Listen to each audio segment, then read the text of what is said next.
Hello, hello, hello mga kababayan ko, mga OFW dyan. Magandang gabi po sa inyong lahat. Ngayon may bibigyan po ako ng reaction, opinion o komento na isang video na nakakagigil ng dalawang tibugok. Okay? Panoorin natin ang video bago natin reactionan. Alright? Intro muna.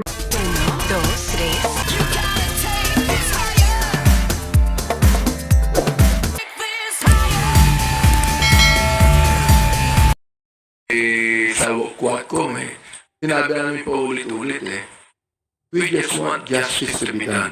Bilang chairman ng Committee on Human Rights, we just want justice to be done. Now, naniniwala naman kami sa war on drugs Pinapaliwalaan namin yan Ayaw namin ng drugs sa Pilipinas Ayaw natin manatili ang mga drugs sa Pilipinas. Pero,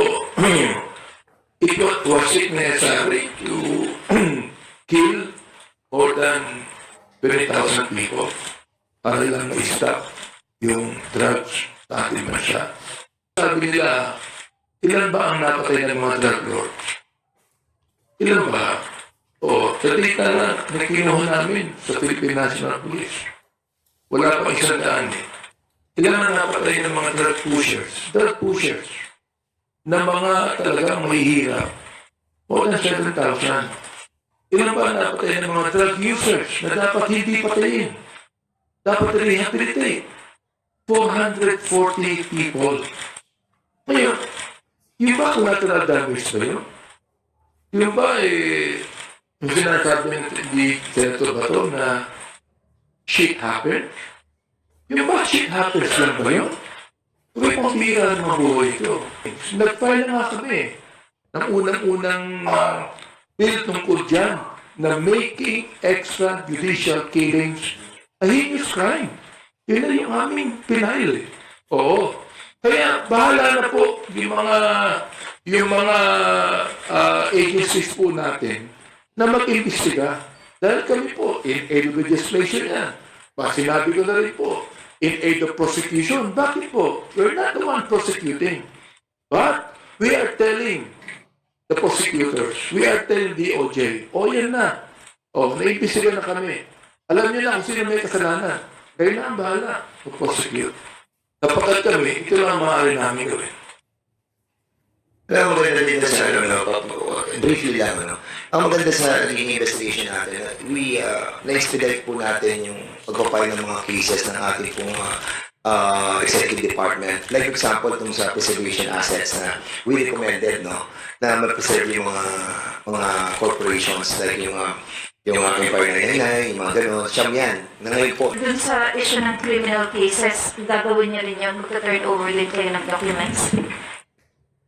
Yes, pag hiniling po ng DOJ that we can turn over the documents, we will do it. Anyway, sinabi ko na rin naman na DOJ is always watching the Quadcom. At talagang public naman lahat ng mga dokumentong ito.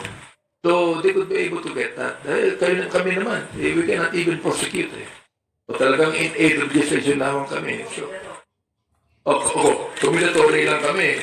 Para sabihin namin sa DOJ, ito lahat ng mga documents, kayo na, bahala rito. What are you going to do about this? Ang sa maganda nangyari doon, nagkaroon na para sa liaison officer dito. And lahat ng ginagawa namin, directly, immediately, are being taken action. Kaya, lahat na expedite. Ito talaga ang katotohanan. Ito, para sa walaman po ng taong bayan. Willful killing. Willful killings to.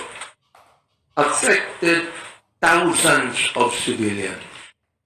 Ang sabi nga po ng ICC, ang estimate ng napatay from 12,000 to 30,000 deaths between July 2016 and March 2019 alone. Sabihin na natin na maraming napatay ng mga drug pushers. Sabihin na natin.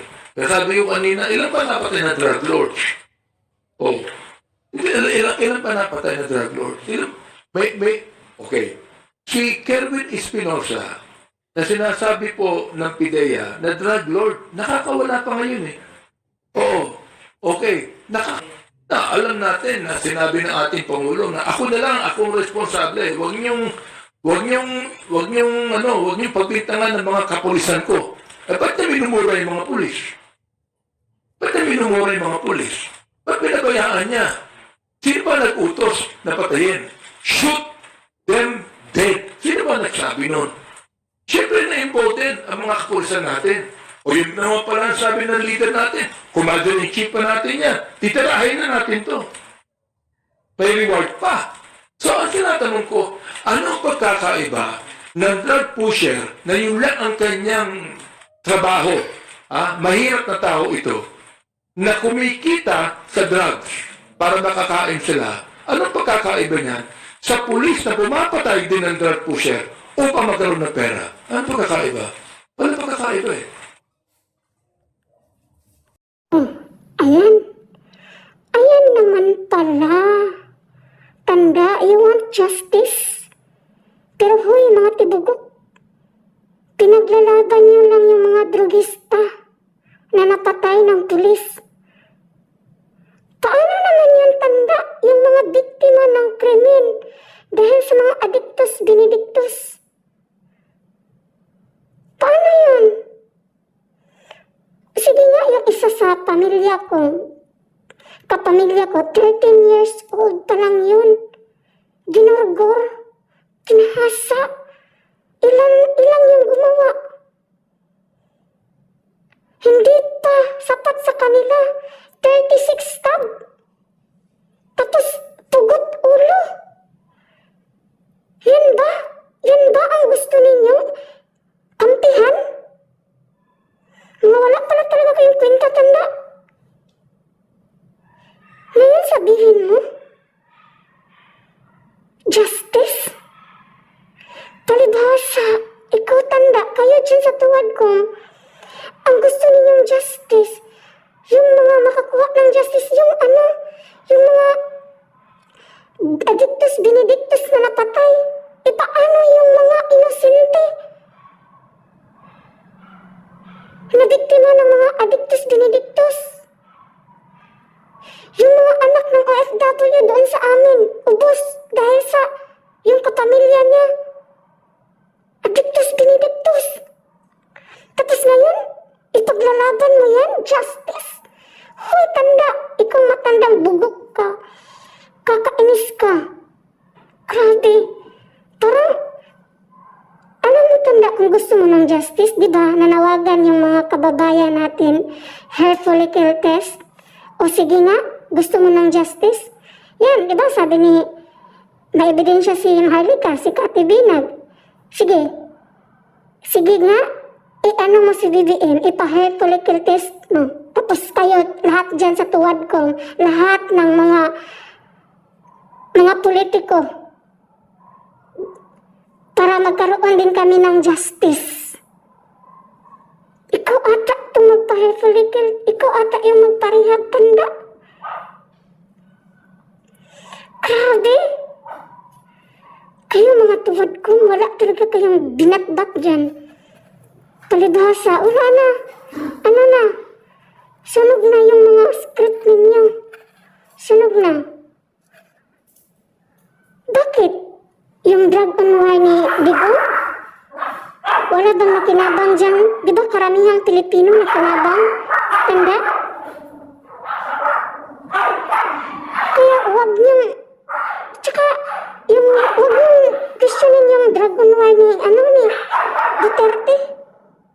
Dahil ang laki ng pakinabang doon sa mga inosenteng katulad namin, yung mga walang saltik. Palibhasa kasi kayo, yung mga inaano ninyo, mga kinakampihan, ayun. Grabe ka talaga, tanda ka. O diba sabi ni Digong, file a case. O di mag-file ka og case. O, diba, thanks to, Colonel na pulis na yun, at least alam na natin na scripted yung mga, nila, dyan sa tuwad ko. Grabe. Tapos, kine-question mo pa yung yung kay Bato, na napapasabi na shit happened. Siyempre,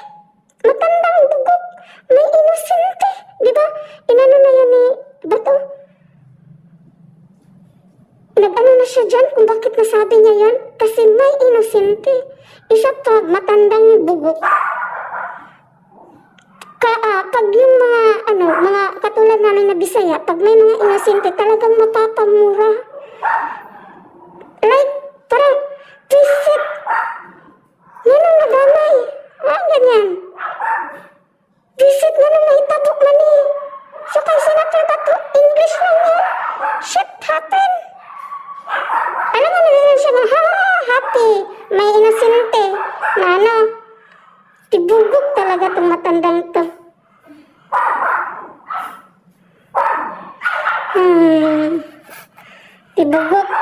Tibugok. Tsaka, huy, matandang tibugok. Hindi nagsasabi. Walang inamin si, PRD, na nagbigay siya ng, ang tawag doon? Ng reward. Okay ka lang, hindi ka nakinig sa hearing, Senate hearing tanda. Sabi nga niya, di ba, walang reward, ba't daw siya magbibigay ng reward? Ikaw talaga, yung utak-jutak mo, taka-taka. Kung sa Bisaya to, pataka-taka lang kagsulti diha sa imuhang priskon, tibugok. Wala na, sunog na kayo, yung mga niya dyan toward committee, wala nang credibility. Yung mga pulis na nakapatay na inosente, asan yun, di ba, nakulong din. Ang gusto nyo kasi, si Duterte magpakulong kasi nagsabi siya na ethical responsibility. Bakit? Pag may guilty na siya ang magpakulong, ay, sira palang utak mo, tanda. Tibugok na, pakatibugok. Di ba? Ang kinakampihan nyo yung mga salot ng lipunan. Hindi kayo para sa taong bayan, hindi kayo para sa Pilipinas, para kayo sa mga salot. Yan ang totoo. Sige, magdemanda kayo. Ang question, may ba kayo? May ebidensya ba kayo? Yung baka si Dilima nga, ilang years, andyan ang, di ba? Makapangyarihan niya that time during Aquino. Pero anong gawa? Wala. Nga. Kayo pa kaya mga tibugok dyan? Tsaka yung mga pulis na nakadama yun ng mga tibugok, ng tawag doon, inosente. Nadyutay din yun. Din yun, nakulong. Palibasa, itong mga tibugok na gusto si Duterte magpakulong. Mga tralala.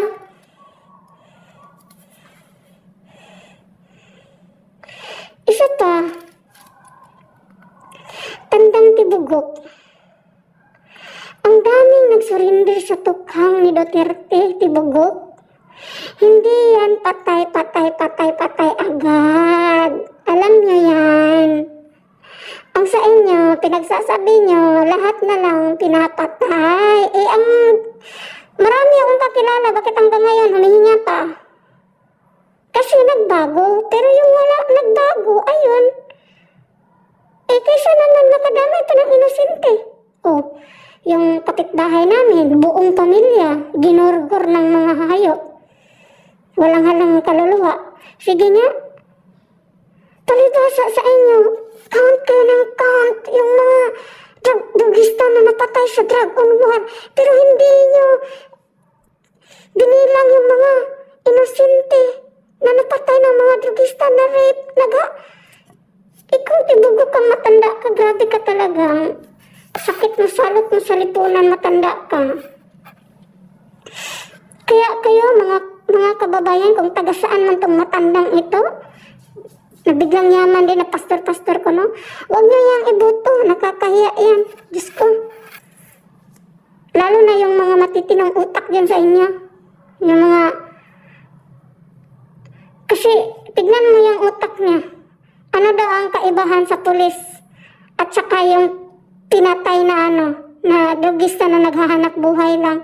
Siyempre, paano pag nakabiktima ng inosente? Tsaka, alam mo naman, pag may mga operasyon yung mga pulis, sabihin nila,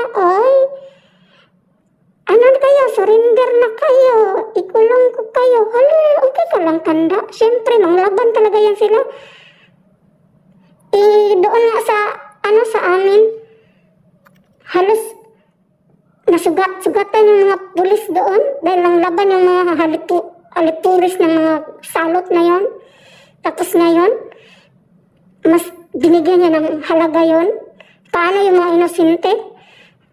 Grabe ka talaga. Kaya kayo mga, kung saan man tong lupalot tong matandang to, huwag nyo na ibuto to. Diyos ko po, nakakaawa yung balawarte ninyo.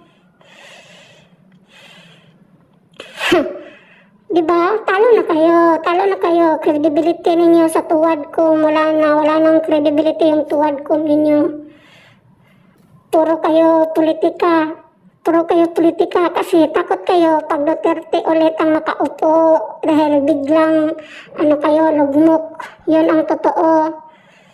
Kaya tanda, magdasal ka na lang, dapat magpakabait ka na tanda kasi matanda ka na, ilang taon ka na dito sa mundo, tapos sutil pa yung utak mo. Diyos ko, gigil ako sa yung matanda kang. Naku, buti pa magpa-hair follicle test ka rin.